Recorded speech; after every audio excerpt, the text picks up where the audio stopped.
Bom, continuando, a questão número 2, ela vai falar dos açúcares naturais, os carboidratos naturais. Não é o açúcar comprado, é o natural, é o que vai ser produzido pela planta.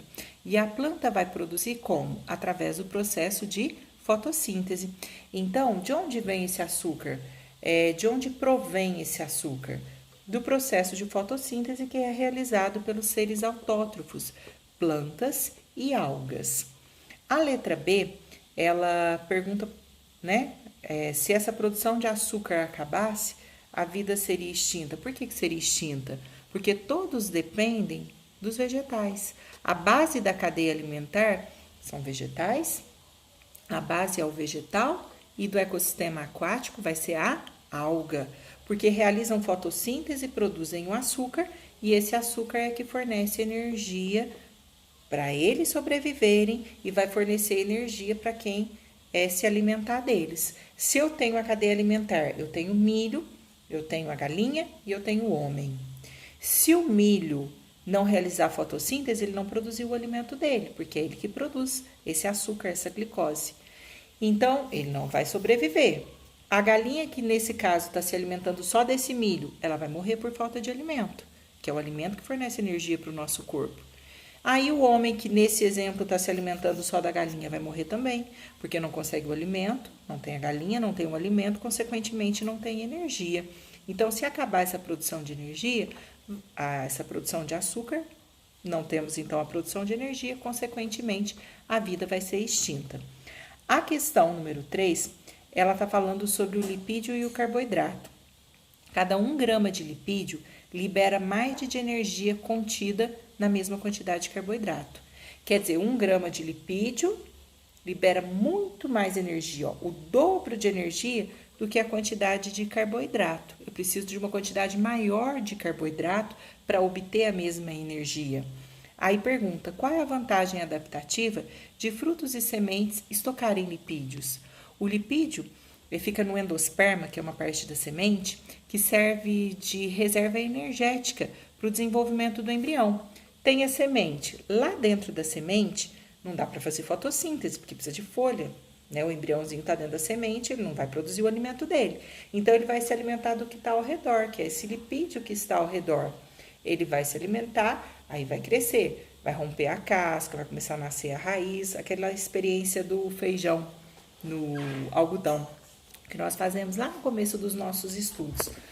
Aí o que acontece? Quando aparecerem as folhas, né, que for brotar esse feijão, ele for crescendo, aí ele vai realizar o processo de fotossíntese e produzir o seu próprio alimento. Então, a vantagem é que vai ter o quê? Vai armazenar o lipídio, que fornece uma quantidade maior de energia. Precisa de menos lipídio ali, fornece mais energia, que é o que o embrião vai usar no desenvolvimento dele.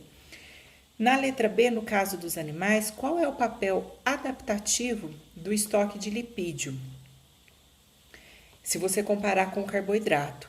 Então, o que isso vai acontecer? Se você armazena lipídio, você precisa de armazenar uma quantidade menor de lipídio para ter uma determinada quantidade de energia. Se fosse o carboidrato, como o carboidrato fornece menos energia, então eu precisaria armazenar uma quantidade maior de carboidrato.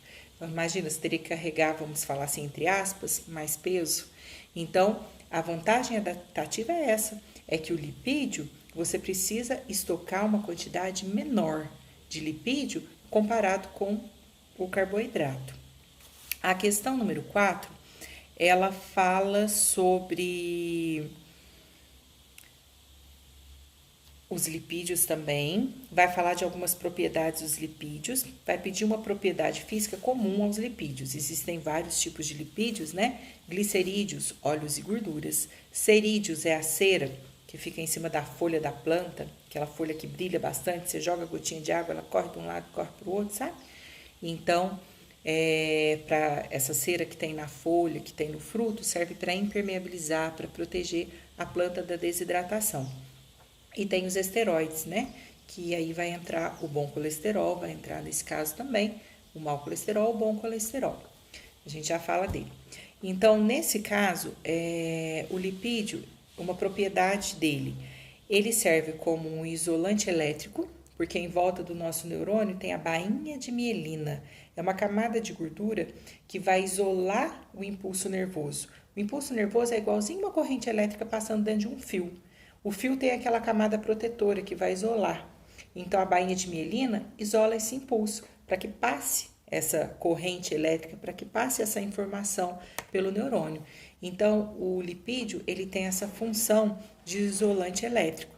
E, além disso, ele também tem a natureza hidrofóbica. Hidroágua, fóbica, aversão, intolerância. Então, os lipídios, eles não combinam com a água. Se você colocar óleo e água, mistura, a mão tá suja de gordura. Se você não passar um detergente, um sabão, vai virar aquela pasta na mão, mas você não consegue lavar. Por quê? Porque não dissolve. Você tem que pôr o detergente para quebrar essas moléculas de gordura. Na letra B, tá perguntando o nome da substância que vai formar depósitos lipídicos nos tecidos animais e tá falando para citar funções biológicas. Os depósitos lipídicos são formados por colesterol. Se a pessoa ingerir comidas gordurosas em excesso, o excesso de gordura ele vai ficar na parede das artérias. Ficando na parede das artérias são as placas chamadas de ateroma, que pode levar a pessoa a um infarto. Isso o mau colesterol. O bom colesterol, ele é importante porque ele vai entrar na formação da membrana plasmática das células animais e, além disso, ele vai entrar também na formação dos hormônios sexuais, testosterona nos homens e progesterona nas mulheres. Agora, a atividade número 5 está falando sobre a água. Tem uma tabela mostrando a porcentagem de água em algumas partes do nosso organismo. Quanto maior for a atividade de um tecido do nosso corpo, ou quanto maior for a atividade da célula, mais água ele tem. Maior atividade, mais água tem. Então, na questão, falou que eles pegaram uma amostra de um determinado tecido de 200 miligramas. Aí eles colocaram para secar. Quando terminou de secar, ficou com 80 miligramas. Na hora que ficou com 80 miligramas, tinha 200, ficou com 80. Quer dizer que perdeu quanto de água? 200 menos 80, 120. É a água que saiu.